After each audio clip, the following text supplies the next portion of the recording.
Hello les matheux! Dans cette vidéo, je nous propose de retravailler la méthode somme-produit. Alors, prête à devenir des experts? C'est parti!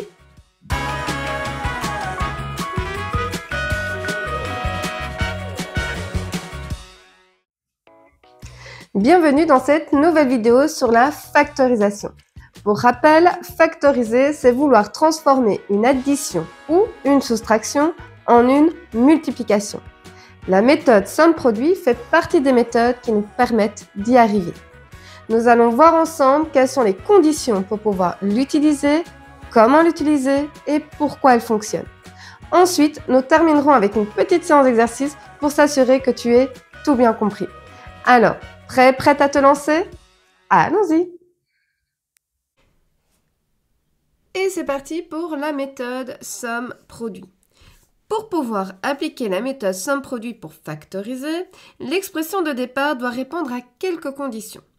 Tout d'abord, nous devons avoir trois termes, c'est-à-dire un polynôme de degré 2 qui soit complet.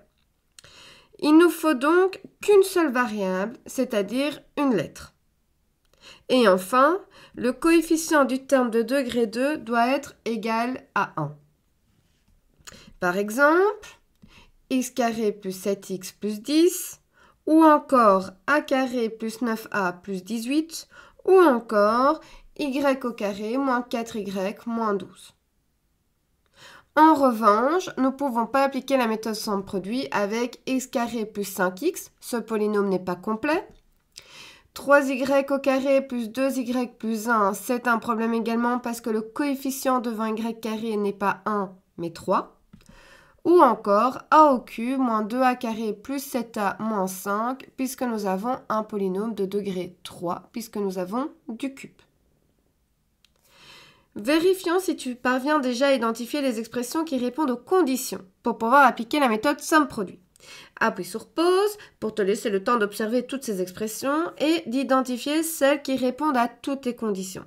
Ensuite, appuie sur play pour entendre la correction.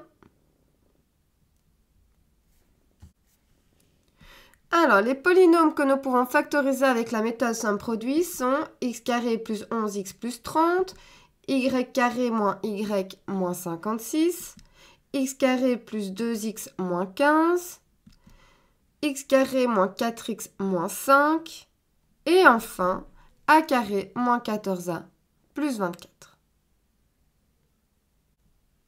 Maintenant que nous sommes au clair avec les conditions pour pouvoir appliquer la méthode somme-produit, nous pouvons nous intéresser à la procédure. Comment procéder pour factoriser une expression avec la méthode somme-produit? Imaginons que l'expression de départ soit x carré plus 7x plus 10. Nous avons bien un polynôme de degré 2 complet contenant qu'une seule variable qui est x. De plus, le coefficient de x carré est bien 1. Nous devons commencer par repérer le terme indépendant qui est 10 et le coefficient de x qui est plus 7. Et nous cherchons deux nombres entiers tels que si nous les multiplions, nous obtenons 10 et si nous les additionnons, nous obtenons 7. D'où le nom de la méthode somme-produit. Ces deux nombres sont 5 et 2 puisque 5 plus 2 c'est égal à 7 et 5 fois 2 est égal à 10. x carré plus 7x plus 10 est alors égal à x plus 5 fois x plus 2. Comme la multiplication est une opération commutative, c'est aussi égal à x plus 2 fois x plus 5. L'ordre des facteurs n'a aucune importance. Mais pourquoi cela marche-t-il? Dans un sens, nous factorisons et dans l'autre sens, nous réduisons. Voyons voir ce qui se passe lorsque nous réduisons. Je reprends donc la forme factorisée. x plus 5 fois x plus 2. Pour réduire x plus 5 fois x plus 2, nous devons appliquer la règle de la double distributivité. X fois x, x carré, x fois 2, 2x, 5 fois x, 5x, et nous terminons en faisant 5 fois 2. Le fameux produit qui nous donne le terme indépendant. Ensuite, nous observons que nous avons deux termes semblables, 2x et 5x, que nous pouvons donc additionner. Pour les additionner, nous devons alors additionner les coefficients 2 plus 5. La fameuse somme qui nous donne 7, le coefficient de x. La méthode somme-produit s'est donc construite en observant ce que nous faisons lorsque nous effectuons la multiplication. Prenons un autre exemple, x carré plus 20x plus 19. Nous cherchons deux nombres entiers tels que si nous les multiplions, nous obtenons 19 et si nous les additionnons, nous obtenons 20. Oui, vous verrez que je commence toujours par le produit. Je trouve ça plus facile de trouver d'abord au niveau de la multiplication que l'addition, mais en soi, ça n'a aucune importance. Ces deux nombres sont 1 et 19, puisque 1 plus 19 est égal à 20, et 1 fois 19 est égal à 19.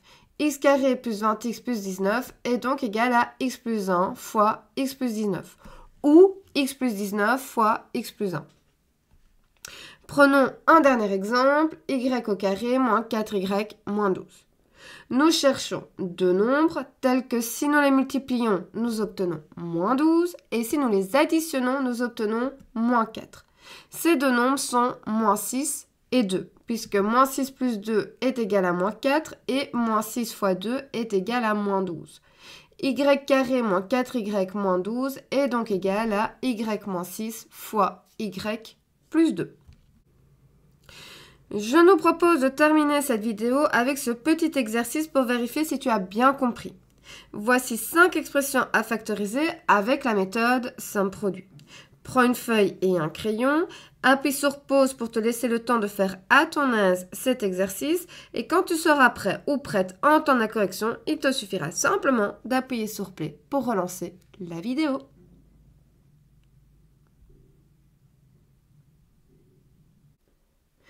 Alors, x carré plus 10x plus 16 est égal à x plus 2 fois x plus 8, puisque 2 plus 8 est égal à 10 et 2 fois 8 est égal à 16. X carré moins 4x moins 5 est égal à x moins 5 fois x plus 1, puisque moins 5 plus 1 est égal à moins 4 et moins 5 fois 1 est égal à moins 5. Y carré plus 2y moins 35 est égal à y plus 7 fois y moins 5, puisque 7 moins 5, 2, et 7 fois moins 5, moins 35. Y au carré plus 11y plus 30 est égal à y plus 5 fois y plus 6, puisque 5 plus 6, 11, 5 fois 6, 30. Et enfin, x carré moins x moins 56, moins x, ça veut dire que nous avons moins 1x. Donc nous cherchons deux nombres entiers tels que si nous les multiplions, nous obtenons moins 56 et si nous les additionnons, nous obtenons moins 1. C'est donc égal à x moins 8 fois x plus 7, puisque moins 8 plus 7 est égal à moins 1 et moins 8 fois 7 est égal à moins 56. Et voilà, j'espère que cette vidéo t'aura aidé. N'hésite pas à le dire en commentaire. Si tu as des questions, tu peux également les déposer en commentaire et j'essaierai d'y répondre du mieux que je peux. De plus, n'oublie pas d'aller checker la description de cette vidéo. Tu y retrouveras différents liens qui ont pour unique but de t'aider à renforcer ta compréhension. Car la règle d'or pour réussir en mathématiques reste toujours la même, faire régulièrement des exercices à la maison.